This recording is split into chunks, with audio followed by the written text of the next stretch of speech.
Fala pessoal, tudo bom? Boa noite. Na aula de hoje a gente vai falar um pouquinho sobre o sistema de lubrificação do motor, né? A ideia aqui da aula de hoje é a gente falar um pouquinho sobre a função, os componentes, a fabricação, né? Falar um pouquinho sobre algumas características, algumas opções que os engenheiros projetistas utilizam no sistema de lubrificação e, por final, um pouquinho sobre a manutenção desse sistema que é tão importante para o nosso motor, tá? Começando pela função, qual é a função de um sistema de lubrificação? Eu poderia destacar duas. A primeira, que é a mais importante de todas, é garantir que esse sistema possa lubrificar todas as peças, né? Dentro do motor, e lembrem a vocês que hoje os motores de combustão interna, né, a grande maioria chegam naquela faixa de 6 a 7 mil rotações por minuto, é fundamental que nós tenhamos um sistema de lubrificação, né, capaz de lubrificar as peças. Por quê? Já que dentro do motor a gente tem muitas peças metálicas entrando em contato umas com as outras, né, não seria ideal que a gente tivesse esse atrito acontecendo o tempo inteiro e em altíssimas rotações. Isso iria favorecer a geração de um calor muito grande dentro desse motor e resultando então, muito provavelmente, a uma perda mecânica muito grande, né? Já que com toda essa temperatura sendo gerada, ocorreria a dilatação térmica, né, dos próprios componentes metálicos e, consequentemente, esses componentes metálicos eles não iriam conseguir operar direito, né? E aí a gente ia chegar naquela famosa expressão que a gente ouve falar aí no dia a dia, que bateu o motor, né? Que é quando as peças então elas se dilatam e aí elas chegam até uma condição de uma fundir com a outra, né? Então deixar de ser várias peças e passar a ser uma única peça, tá? Então a primeira função do sistema de lubrificação é isso: garantir a lubrificação dos componentes, fazer com que o atrito que ocorre dentro do motor ele seja minimizado. Nós não iremos conseguir reduzir o atrito a zero, mas a gente vai conseguir então fazer com que o atrito seja minimizado, né, de forma que o motor consiga ter uma operação mais limpa, uma operação mais fácil, mais rápida, consequentemente uma operação mais econômica, tá? Ou seja, menos combustível vai ser utilizado para fazer com que as peças móveis consigam entrar em funcionamento, tá? Pedro, para mim essa era a única função do sistema de lubrificação. Você comentou que são duas. Qual é a segunda? A segunda não é bem uma função desse sistema, mas é algo que termina acontecendo. Ele também tem a função de diminuir a temperatura do motor, ou seja, arrefecer o motor. Ah, mas isso não é função do sistema de arrefecimento que você comentou na aula da semana passada? É função sim do sistema de arrefecimento.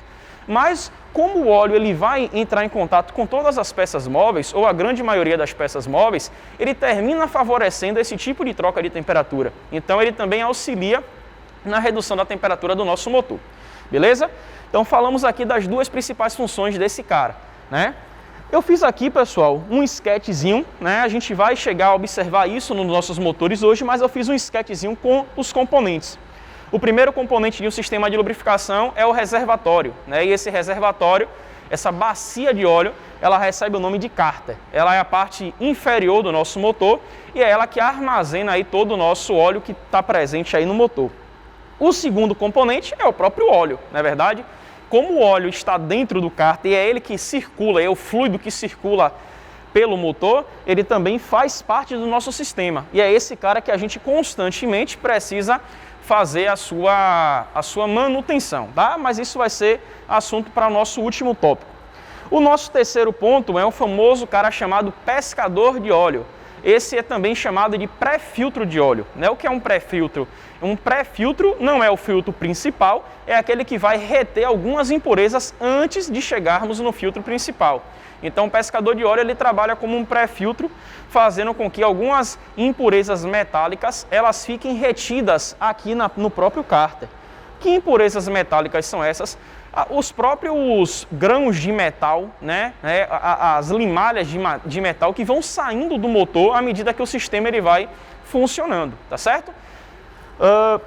Nós temos um componente de número 4, que é a bomba de óleo. Esse é o coração do sistema de lubrificação. É através da bomba de óleo que vai acontecer todo o bombeamento, né, do óleo do motor, e esse óleo então vai chegar nas peças necessárias. Nós temos o número 5, que esse sim é o filtro de óleo que nós estamos acostumados a ouvir falar, que esse sempre é substituído à medida que as revisões elas vão acontecendo. E o número 6, que são as famosas galerias do sistema. Essas galerias já são dentro do motor, tá, pessoal? São aqueles canais em que o óleo ele passa para chegar até o cabeçote e depois ele escorre para retornar para o cárter. Então fiz aqui um esquetezinho, ele chega até o cabeçote e depois, através de outras galerias, ele escorre até retornar para o cárter, né? Então isso fica um ciclo contínuo, né? Um ciclo vicioso. O tempo inteiro a bomba então trabalha, puxa o óleo do pescador, pressuriza para o filtro manda para a galeria, chega até a parte superior do motor e desce através da gravidade, tá? Isso vai ficar acontecendo constantemente até que a gente desligue o motor. Desligou o motor, a bomba de óleo ela para de funcionar, consequentemente, se a bomba de óleo ela parou de funcionar, não teremos mais o bombeamento do nosso sistema, tá certo? Bom, vou falar um pouquinho aqui da fabricação antes da gente começar a remover as nossas peças, tá? A fabricação desse tipo de sistema de lubrificação, né? E quando eu falo fabricação, eu também estou querendo comentar um pouquinho sobre as curiosidades de projeto. Ela se passa muito em o perfil de mercado que nós teremos para aquele veículo. Observem, se um veículo que vocês estão produzindo, ele vai ser utilizado em temperaturas muito baixas, então a gente vai estar lá no Chile, Noruega, né, países que tem, no Alasca, países que tem um gelo muito grande, o engenheiro é obrigado a prever qual vai ser o melhor tipo de óleo para aquele motor, né? Então o engenheiro tem que pensar num tipo de óleo que em baixas temperaturas o óleo não seja tão viscoso. E aí eu vou fazer um adendo aqui, o que é um óleo tão viscoso, né? Se você estiver em casa e tiver essa disponibilidade, eu já tiver feito isso, pegue um copo de água e pegue um leite condensado. Veja que se você jogar o copo de água na pia, a água cai muito rápido. Se você for jogar o leite condensado, ele cai mais devagar, né? O leite condensado é muito mais viscoso do que a própria água. Então, é função do engenheiro prever que aquele tipo de óleo mais próximo a um leite condensado, né, ele vai ser prejudicial para o motor quando a gente tem temperaturas muito baixas, né? Então, essa é a primeira curiosidade de uma fabricação do sistema. Pensar em qual vai ser a temperatura de trabalho que aquele veículo vai estar submetido, ou seja, quais são os mercados possíveis que aquele veículo ele vai ser comercializado e prever então, claro, dentro de uma série de testes, qual vai ser então a melhor viscosidade do óleo, tá?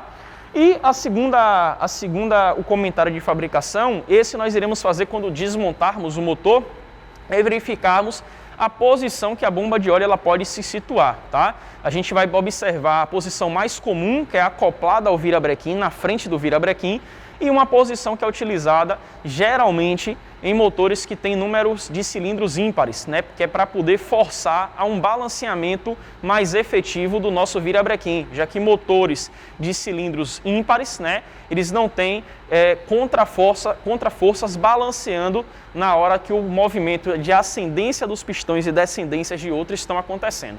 Beleza? Vou dar um pausezinho, galera. A gente vai desmontar o motor Sigma, tá? E aí, quando eu terminar de tirar ali o cárter, a gente retorna. Bom, galera, então a gente está aqui com esse motor Sigma, tá? Eu coloquei o motor de cabeça para baixo, né? Para a gente poder facilitar a nossa remoção. Esse é o motor que a gente tem desmontado ao longo das semanas, tá?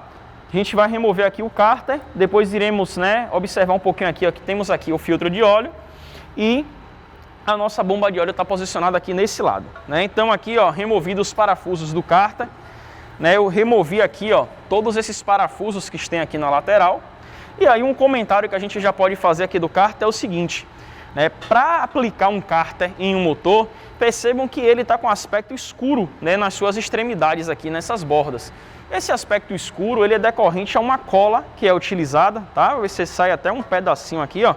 Então tá saindo aqui um pouquinho, mas a gente tem uma cola que ela é utilizada aqui nos motores para quê? Para que a gente possa garantir que o sistema esteja vedado.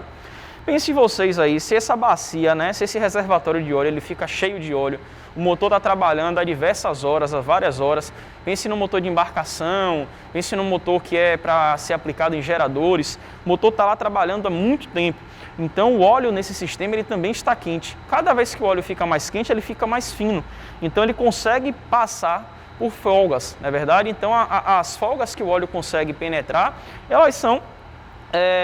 elas acontecem mais vezes. Então observe que se a gente não tiver aqui, né, uma cola que representa uma junta aqui no cárter, a gente teria vazamento do sistema, tá? Então é uma cola de alta temperatura, né, também chamada de cola de motor ou cola para cárter, mas é uma cola de alta temperatura em que o objetivo dela é, quando aplicada essa cola, ela cria essa camada protetora, né, fazendo com que entre o bloco do motor e o cárter nós não tenhamos vazamentos. Pedro, se eu tiver trabalhando numa empresa dessa, geradora e tudo mais, e precisar remover um cárter, depois que eu for colocar esse cárter, o que é que eu preciso fazer? Você tem que tirar toda a cola, tá? Tem que colocar aqui ou numa escovinha de aço, ou você vir passando aquelas espátulas, né, tipo espátula de pedreiro, para que você remova toda a cola e você consiga aplicar cola nova. Porque essa cola que já foi utilizada, que já se solidificou, né, que estava aqui quando o motor estava funcionando, ela não vai mais servir como elemento de vedação, tá legal? Antigamente, né, eu já comentei isso na aula passada, a gente tinha até juntas de papel, né, mas hoje em dia, né, dado as temperaturas de trabalho e a evolução tecnológica, essas juntas de papel já não são mais utilizadas para aplicação em cárter, tá? Então o cárter é esse. Observem que a gente tem aqui, ó, teria, né, que eu já também removi para mostrar a vocês aqui, ó, uma rosca em que a gente teria um parafuso, né? Esse parafuso aqui que vocês estão vendo é o famoso parafuso bujão, esse espaço. É por ele que é feito, por exemplo, a remoção de todo o óleo do motor. Então, quando vocês vão fazer manutenção, né, esse parafuso que é removido e aí o óleo todo escorre através desse parafuso, tá? Depois de escorrido o óleo, vocês colocam o parafuso no local, né, e depois de removido o filtro é que vocês vão fazer a inserção de mais óleo, né? Não pode esquecer de colocar um parafuso desse, porque se você aí está abastecendo com óleo novo e o parafuso está fora, né, consequentemente o óleo vai vazar, tá legal? Vou deixar esse cárter aqui, beleza? Ele é fabricado, esse cárter em específico aqui, ele é usinado, tá, pessoal? Além dessa usinagem, o que eu posso destacar nele é que esse cárter aqui ele foi produzido em alumínio, né? Então o alumínio tem uma melhor condutividade térmica, tá? E além disso, é um metal que é muito mais leve em comparação ao ferro fundido. A característica negativa é que esse cara termina saindo mais caro, né? Então, para a gente poder ter ferro fundido, seria mais barato do que a gente ter de alumínio. Porém, todavia, entretanto, é uma tendência que os motores tenham esse tipo de cárter. Inclusive, alguns, né? Existem algumas aplicações dentro do ramo automotivo que o cárter ele é até mesmo feito de plástico, né? Então, cárteres que são feitos de poliuretano ou um plástico bastante resistente a temperaturas e a choques. Porque a gente não pode ter um plástico, pensa aqueles plásticos de garrafa PET, né? Que são frágeis. Imagina o motor dar uma pancada de repente e aí quebra e aí a gente vaza todo o sistema. Isso não pode acontecer, tá? Mas esse aqui é o mais comum hoje na indústria automotiva, ser fabricado de alumínio. De ferro a gente ainda encontra, principalmente em motores diesel, tá? É possível encontrar em motores diesel porque, como o motor diesel, eu já comentei a vocês, é um motor que ele é muito mais forte, tá? Claro que dado aí as características e todas os entretantos, mas como é um motor mais forte, trabalha geralmente com maior nível de torque e tudo mais, não faz muito sentido você ter uma economia de um cárter de alumínio, de um cárter de alumínio para um cárter de ferro, né? Então eles não fazem muita economia no que diz respeito à questão do peso, né? Então é mais fácil fazer essa aplicação, tá? Vou continuar com a desmontagem, pessoal. Vou remover aqui o nosso pescador, né? Já deixei até um pouquinho folgado aqui para poder facilitar. Deixa eu ver se eu consigo já remover aqui sem o auxílio da chave. Mas vamos fazer a remoção aqui do pescador de óleo, que é aquele pré-filtro que eu comentei com vocês. E depois comentar um pouquinho também sobre o defletor, tá? Eu não coloquei o defletor naquela sketchzinho, naquele comentário, porque é uma peça que ela é opcional, né? Na hora que você vai executar um projeto. Nem todo motor ele possui o defletor de óleo, tá? Removido então o pescador, observem que por que ele tem o nome de pré-filtro, né? Ele tem uma peneirazinha aqui dentro. E essa peneira, a única função é impedir que as limalhas maiores de ferro elas passem em direção à bomba, tá? Então, lembre que isso aqui, né, está posicionado aqui para cima, mas esse motor estaria de cabeça para baixo.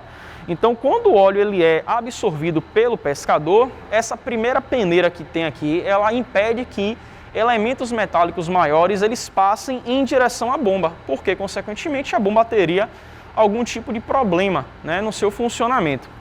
Depois que ela passa, então, da bomba, né, ela vai ser enviada aqui para o nosso filtro, e do filtro, então, é que ela vai ser enviada para o restante da galeria, beleza? Esse pescadorzinho aqui que vocês estão vendo, um pescadorzinho aqui de plástico, tá? Um pescadorzinho bem leve, e lembrem que a redução de peso, principalmente para motores pequenos do ciclo Otto, ela é sempre bem-vinda, desde que ela venha aliada, é claro, a uma robustez da peça, né? Então você não pode diminuir todo o peso da peça e a peça quebrar com facilidade, né? Precisa garantir as duas coisas, né? Removido então o pescador.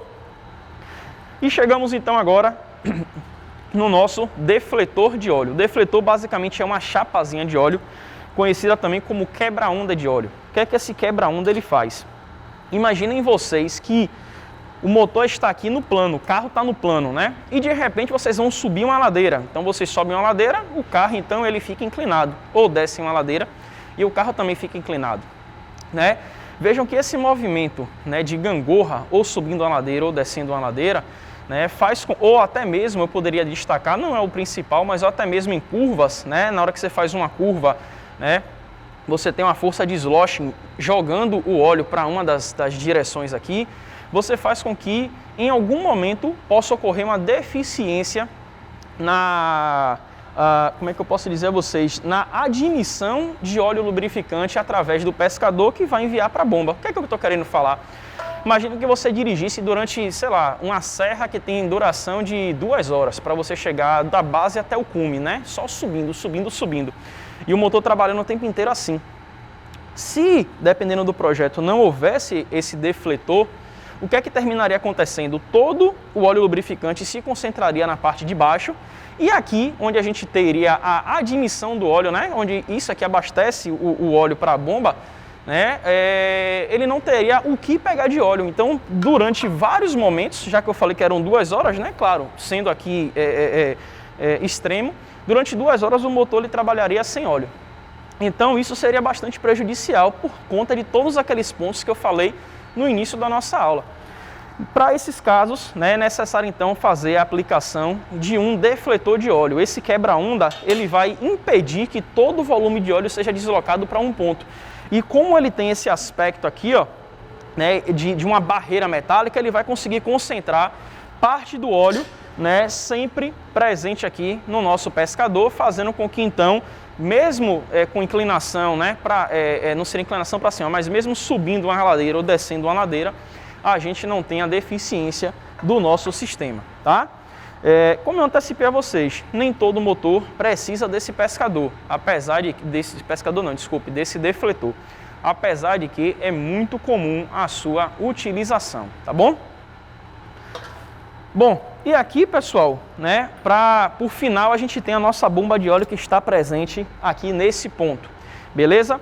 O que é que eu vou fazer agora? Eu vou remover essa bomba de óleo, né? Vou pausar o vídeo para remover essa bomba de óleo, vou fazer a remoção daqui, comentar um pouquinho sobre as características dela e depois mostrar outra bomba de óleo para vocês em outro motor, para a gente perceber que na mesma montadora, dependendo do tipo de motor, esse é um 4 cilindros, lá é um 3 cilindros, a gente pode ter diferentes posições de aplicação da bomba, tá legal? Bom, pessoal, continuando então aqui com a nossa remoção do nosso sistema, né? Eu já deixei removido aqui o cárter do nosso motor 3 cilindros, tá? E aqui a gente estava fazendo agora há pouco, beleza? Vou remover aqui, ó, a nossa bomba de óleo, tá? Já deixei os parafusos retirados e a gente tem aqui ela representada aqui nesse ponto. O que a gente pode perceber é o seguinte: aqui nessa região, no centro da nossa bomba de óleo, a gente tem um chanfrozinho. Esse chanfrozinho ele encaixa aqui no virabrequim e à medida que o virabrequim ele vai girando, esse chanfro também vai sendo girado. O que é que isso vai fazer? Vai fazer com que internamente a bomba de óleo ela comece a funcionar, tá? Essa parte aqui superior foi a parte em que estava presa ao nosso pescador, então é aqui onde a gente tem a inserção do óleo, o óleo ele entra por aqui e depois o óleo ele vai sair em um ponto aqui dentro do nosso motor, tá? Então, dentro do nosso motor, a gente vai ter o envio do óleo para que, através das galerias, esse óleo chegue até o nosso filtro e daí ele passe para o restante do nosso motor, tá certo? Na aula da semana que vem, eu já estou planejando a gente remover aqui a nossa tampa, né? Vai ser mais ou menos como a gente fez na aula sobre posição do comando de válvulas. A gente vai remover a tampa para a gente conhecer quais são os principais tipos de bombas de óleo que são utilizadas, né? Vamos ver que tem bomba de óleo troicoidal, bomba de óleo por engrenagens e as bombas de óleos mais famosas, digamos assim, hoje em dia, que são as bombas de óleo de volume variável, tá certo? Bom, essa bomba de óleo então, ó, presa ao virabrequim, ela vem na frente do motor, virabrequim funcionando, bomba de óleo está funcionando, tá? Eu não quis trazer nenhum componente eletrônico para a nossa aula, mas naquele sistema de lubrificação que eu mostrei ali no quadro, né, para completar ele, teríamos a presença ali também de um sensor de pressão de óleo. Esse sensor de pressão, ele verifica a pressão de óleo no sistema. Ele não mede para saber quanto é a pressão, mas ele tem um rangezinho em que, dependendo da pressão do sistema, ele envia uma informação para a central. Se ele percebe que tem ausência de pressão ou pressão muito baixa, menor do que 1 bar, o que é que acontece? Ele dá um aviso para a central e o que é que a central de injeção eletrônica faz? Avisa no painel do carro, aquela lâmpadazinha vermelha com a lamparina do Aladim fica acesa para a gente. O que é que aquilo quer dizer? Que a bomba de óleo não está funcionando. Então observe, se o motor está funcionando e a bomba de óleo não está funcionando, aquela luz está acesa, pare aquele equipamento imediatamente, tá? Pode ser um defeito simples, um defeito apenas no sensor e o sistema está todo bom, como pode ser um defeito mais grave. A ausência de pressão muitas vezes representa ou a ausência de óleo do sistema ou que a bomba parou de funcionar. E é inadmissível que esse motor ele opere, né, sem lubrificação, tá? Outra característica da bomba de óleo, esse sensor ele vale para os dois carros, tá? Esse daqui, ó, observe que nós temos um pouco de diferença entre eles. Enquanto a bomba de óleo do Sigma vinha presa à frente, aqui no nosso motor Fox, a bomba de óleo ela vem, né, meio que coberta sobre o cárter. O cárter ele viria aqui em cima, eu já removi o cárter. Aqui nós temos o nosso defletor, parecido com o de cá, só que em menor tamanho, né, dadas as dimensões. E a nossa bomba, ó, ela fica localizada aqui. Como eu antecipei para vocês, isso foi uma estratégia utilizada pela Ford para tentar balancear mais o movimento do virabrequim, o movimento do eixo, uma vez que esse motor ele apresenta, né, um número ímpar de cilindros. E vocês já devem ter lido, né, nas mais variadas revistas automotivas que os motores com número de cilindros ímpares, né, o mais comum são 3, mas há alguns anos atrás existia até um maré de 5 cilindros.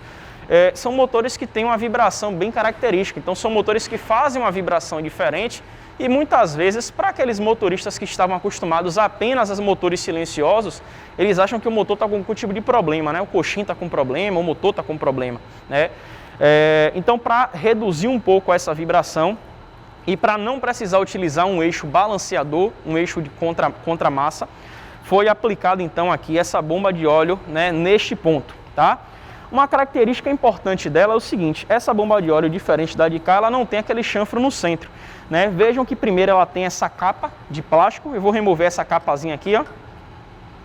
Quando eu removo a capa, fica aparente logo de cara duas coisas. A primeira, Pedro, cadê o pescador? É isso aqui que vocês estão vendo.